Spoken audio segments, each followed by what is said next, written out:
ሰላም እንዴት አላችሁ? የኢትዮ ታይምስ ቤተሰቦቻችን ለሰዓቱ የተመረጡ አዳዲስ መረጃዎችን ይዘንላችሁ ቀርበናል። ከመረጃዎቻችን መካከልም የሙዚቃ ስራዎቻቸውን ለማቅረብ ወደ አዲስ አበባ የመጡት ማፓራ ኤጃዝ የተባሉና የደቡብ አፍሪካ ዜግነት ያላቸው ሁለት ግለሰቦች አዲስ አበባ ውስጥ አፈናና ድብደባ ተፈጽሞብናል ብለው በፌስቡክ ገጻቸው ያሰራጩት መረጃ ሐሰተኛ ነው ሲል የአዲስ አበባ ፖሊስ ጠቅላይ መምሪያ አስታውቋል። ይህን መረጃ በዜናችን በዝርዝር እናስደምጣችኋለን። ከዚህ መረጃ በተጨማሪ በሰመራ ዩኒቨርሲቲ ትናንት ምሽት ቃጠሎ መከሰቱን የአዲስ አበባ ከንቲባ አዳነች አቤቤ የኮሪደር ልማቱን አስመልክቶ ለአዲስ አበባ ሕዝብ ምስጋና ማቅረባቸውን፣ በምስራቅ ጎጃም ዞን በአነደድ ወረዳ አንበር ዙሪያ ቀበሌ የዳ ከተባለ ስፍራ ጥቅምት 16 ቀን 2018 ዓ.ም ከቀኑ በግምት 11 ሰዓት አካባቢ በደረሰ የመኪና አደጋ የኤፌሳር ረዳት ሕይወት ሲያልፍ በሁለት ሰዎች ላይ ከባድ የአካል ጉዳት መድረሱን፣ ኢትዮጵያ በአሻጥረኞች የሚገጥሟትን ፈተናዎች ሁሉ በጀግኖች ልጆቿ መስዋዕትነት አሸንፋ ጸንታ ትቀጥላለች ሲሉ የሰሜን ምዕራብ እዝ ዋና አዛዥ ሌተናል ጀነራል ብርሃኑ በቀለ መናገራቸውን፣ እንዲሁም ከውጪ ሩሲያ ከብሪክስ ለመውጣት ያሰበ አገር ስለመኖሩ ምንም መረጃ የላትም ሲሉ የሩሲያ ዲፕሎማት ማስታወቃቸውና ሌሎችን በዝርዝር የምንመለከታቸው መረጃዎች አካተናል። ቻናላችንን ሰብስክራይብ በማድረግ የደወል ምልክቷን በመጫንና መረጃውን ለብዙዎች እንዲዳረስ ላይክ በማድረግ እስከ መጨረሻው አብራችሁን ቆዩ።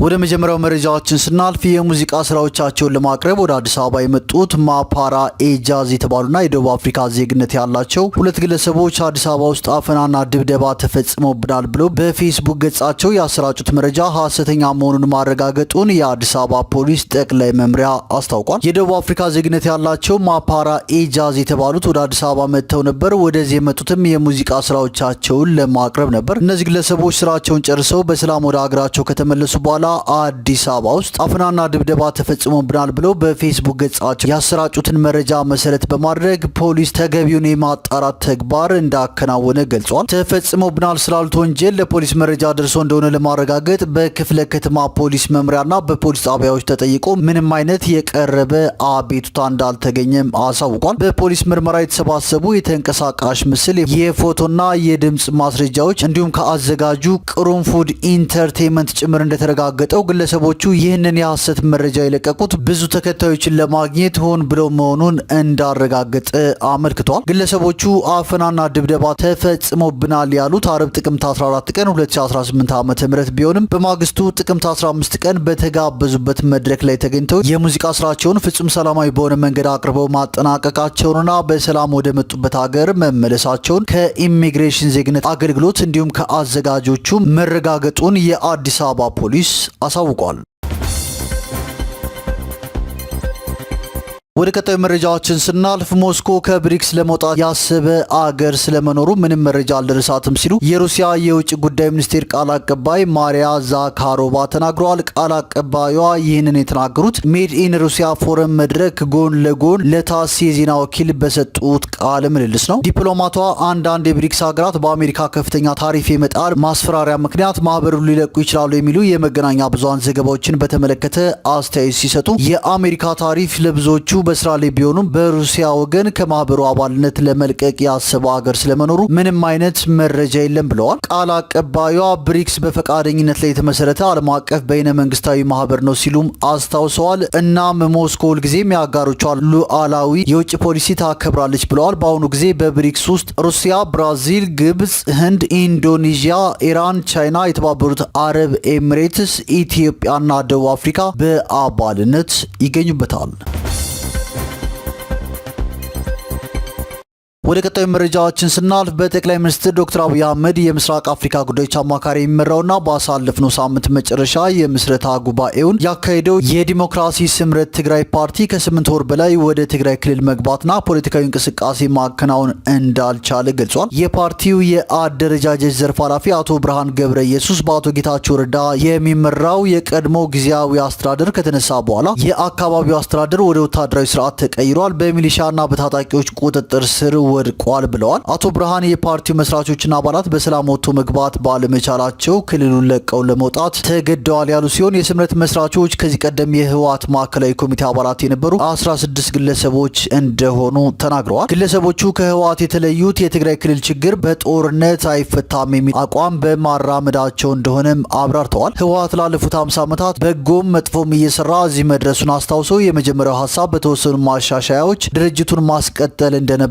ተናግረዋል። ስምረት ፓርቲ የተመሰረተበት ምክንያትም ህወሓት ከፖለቲካ ፓርቲዎች ዝርዝር ውስጥ መሰረዙና የትግራይ ህዝብ አማራጭ ሀሳብ የሚያቀርብለት የፖለቲካ ኃይል ስለሚያስፈልግ እንደሆነ ገልጸዋል። ባሳለፍነው ሳምንት አርብ የመመስረቻ ጉባኤውን ያካሄደው የዲሞክራሲ ስምረት ትግራይ ፓርቲ 31 የማዕከላዊና ስራ አስፈጻሚ ኮሚቴዎችን ጨምሮ የጠቅላይ ሚኒስትር አብይ አህመድ የምስራቅ አፍሪካ ጉዳዮች አማካሪ የሆኑትን አቶ ጌታቸው ረዳን የፓርቲው ፕሬዝዳንት አድርጎ መምረጡ ይታወሳል።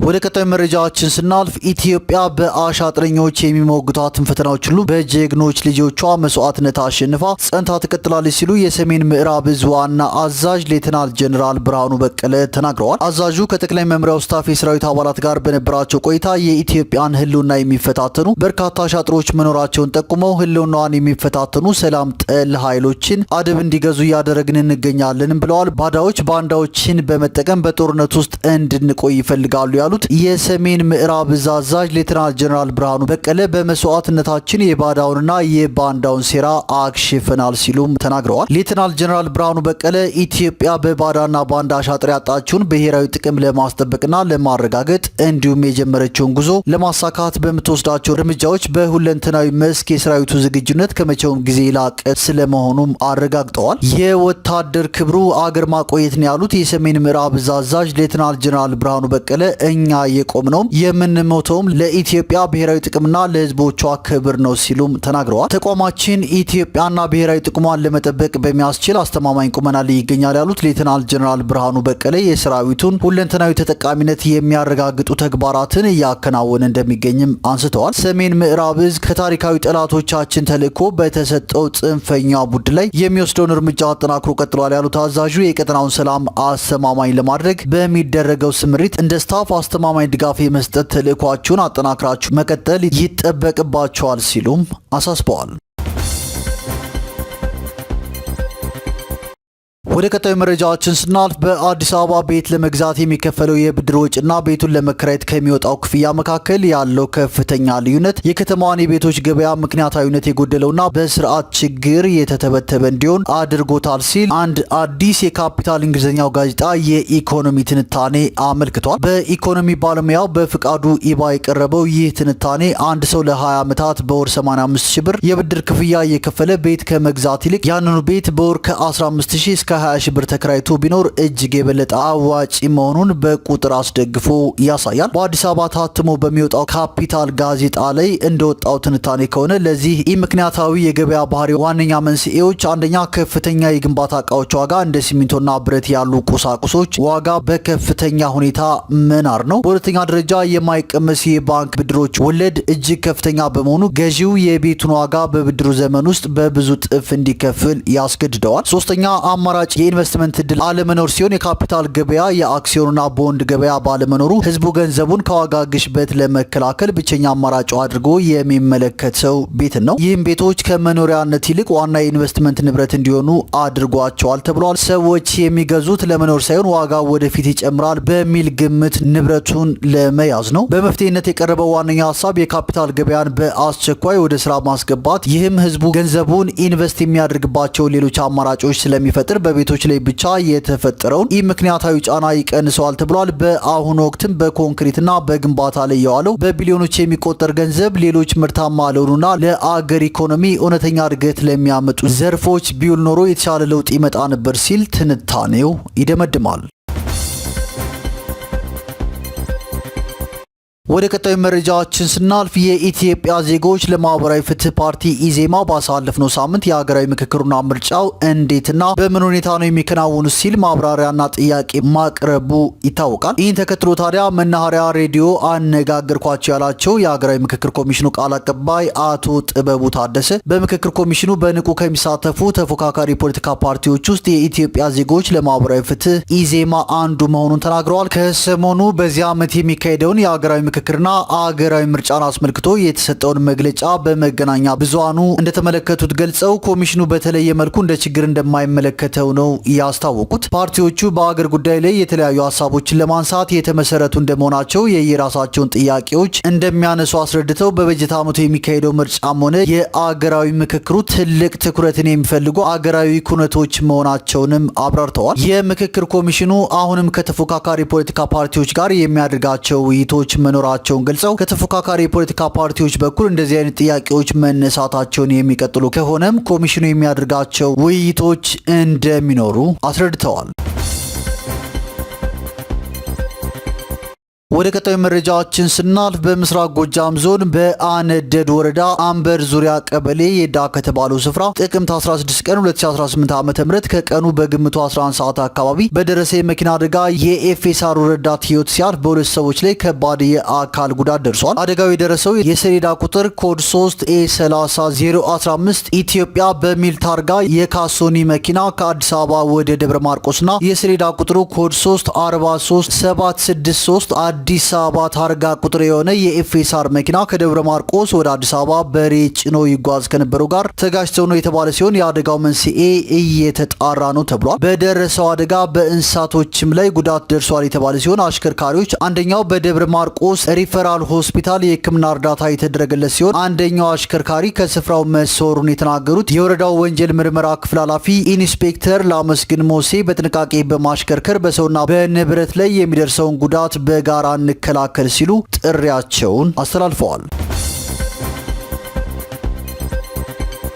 ወደ ቀጣዩ መረጃችን ስናልፍ የአዲስ አበባ ከንቲባ ወይዘሮ አዳነች አቤቤ የኮሪደር ልማቱ በብዙ መንገድ የማይጠቅም ፕሮጀክት እንደሆነ ቢነገረውም እሱን ችላ ብሎ ተባባሪ በመሆኑ የአዲስ አበባን ሕዝብ አመስግነዋል። ይህ የከንቲባ ምስጋና የተሰማው ጠቅላይ ሚኒስትር ዶክተር አብይ አህመድ የኮሪደር ልማቱን ለማጣጣል ይሞክራሉ ያሏቸውን አገራት ከተቹ ከ3 ሳምንታት በኋላ ነው። ከንቲባ አዳነች በሁለተኛው ምዕራፍ ተጀምረው በተጠናቀቁ የኮሪደር ልማት ስራዎች ላይ ከፍተኛ አስተዋጽኦ ያደረጉ አካላትን ባመሰገኑበት ወቅት የከተማችን ነዋሪዎች ምንም እንኳን ጥቅሙ ለነርሱ ቢሆንም በብዙ መንገድ የማይጠቅም ፕሮጀክት እንደሆነ ሲነገራቸው የተዛባ መረጃ ሲደርሳቸው እሱን ጆሮ ዳባ ልበስ ብለው አልፈውታል ሲሉ ተናግረዋል። አክለውም ከቦታ ቦታ ሲዘዋውሩ የተሰጣቸውን ቦታም ተቀብለው ለእኛ ነው ጥቅሙ በማለት እጅግ ተባባሪ መሆናቸውን ተናግረዋል። ከመተባበር ባለፈም በማበረታታት ምግብ በማቀበል ቡና በማፍላት ተሳትፎ እንዳደረጉም የገለጹት አዳነች አቤቤ ለአዲስ አበባ ከተማ ነዋሪዎች እናጨብጭብላቸው በማለትም ምስጋናቸውን ችረዋል። የኮሪደር ልማቱ ላይ የተዛቡ መረጃዎች እየቀረቡ መሆኑን በመጥቀስ አስተያየት ሲሰጡም ከንቲባዋ የመጀመሪያ አይደሉም። ጠቅላይ ሚኒስትር ዶክተር አብይ አህመድ መስከረም 22 ቀን 2018 ዓ.ም በሶማሌ ክልል ጅግጅጋ ከተማ ላይ ሆነው ባስተላለፉት መልእክት የኮሪደር ልማት ስራን አይተው ሊያጣጥሉ የሚሞክሩ ሀገራትና ቡድኖች መኖራቸውን ጠቁመው የራሳቸውን ስራ ስሩ፣ ይህንን ለእኛ ተውልን ሲሉ መናገራቸው ይታወሳል። አብይ በወቅቱ በተላለፈ ንግግራቸው የኮሪደር ልማቱን በደስታ የማያዩት ለኢትዮጵያ ለአፍሪካ የጨቀየው ያላማረው ነገር በቂ ነው ብለው ስለሚያስቡ ነው ብለው ነበር። ጠቅላይ ሚኒስትሩ ይህን ምላሽ የሰጡት የአሜሪካ የውጭ ጉዳይ ሚኒስቴር የኢትዮጵያን የኢንቨስትመንት አመችነት በዳሰሰበት ሪፖርቱ የኮሪደር ልማቱ ከመብቶች ጥበቃ አንጻር ስጋት መጫሩን ከገለጸ ከጥቂት ቀናት በኋላ መሆኑም ይታወሳል።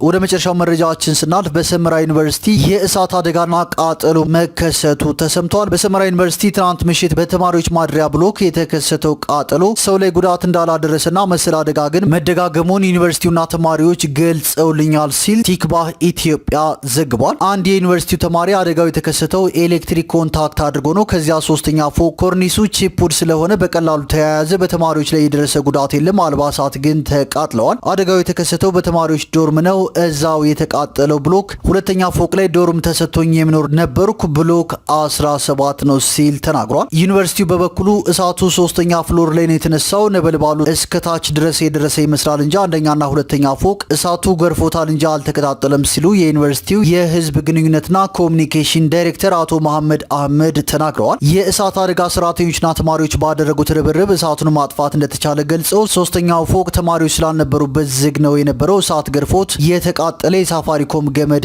አለ ሲሉም ተናግረዋል። እሳቱ ከላይ ስለነበረ የተነሳው ከታች ያሉት እቃዎች በመስኮት ጭምር ወጥተዋል፣ የደረሰ ጉዳት የለም፣ አንዳንድ ጫማም አንሶላም ረስቻለሁ የሚል ተማሪ ስላለ ነው ጉዳት ደረሰ የሚሉት ሲሉም አክለዋል። በተለያዩ ጊዜያቶችም የእሳት አደጋ ተፈጥሯል። በሰመራ ዩኒቨርሲቲ ይሄ ሁለተኛው ወይም ሶስተኛው የእሳት አደጋ ነው። ሰኔና ግንቦት ወራት ላይ ከሙቀቱ ጋር ተያይዞ ተማሪዎቹም ፋንም ስለሚጠቀሙ ገመዶች እየቀለጡ እሳቶች ይፈጠሩ ነበር ሲሉም አስታውሰዋል።